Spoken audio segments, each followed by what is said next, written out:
Ghost project daw, pero ang pera hindi ghost. At huwag tayong pa-inosente, walang government official na pipirma ng ako ang nagbasbas. Kilala na kung sino ang kontraktor, kilala na rin ang district engineer. Isang tanong na lang, sino ang nagbukas ng gripo ng pondo?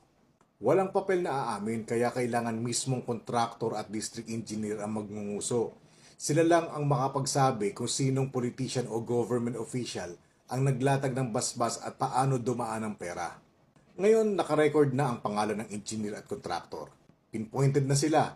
Dapat naka-freeze na ang lahat ng accounts at asset nila ngayon mismo. Huwag gawing grace period ang investigasyon habang humahaba ang proseso, may oras silang iligaw ang pera. Hearing sa umaga, transfer sa hapon, palusot sa gabi. Kinabukasan, wala na tayong mahahabol.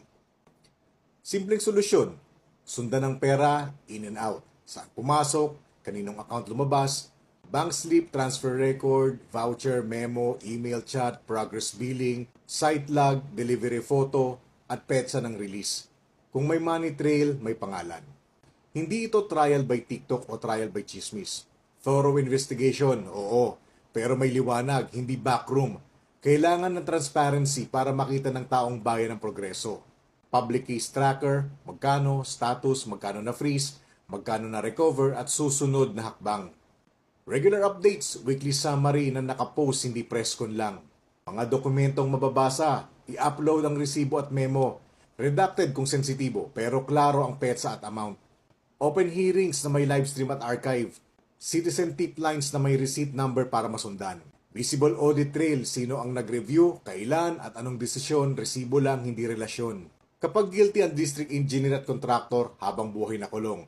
Kumpiskahin lahat ng pera at ari-arian, permanenteng disqualified sa anumang public contract. Tapos. O kung gusto nilang may pag-asang makalabas, magnguso sila. Ituro kung sinong government official na nagbasbas. Ilatag ang resibo, magsauli ng pera at mag-testify sa korte. May witness protection program at cash incentive. Partial reward kapag lapat ang pruweba. Full reward kapag kumpleto at na-recover ang pondo. Pardon is conditional. May konsekwensya, may obligasyon. Kapag walang freeze at walang tunay na transparency, palabas lang ang hearing.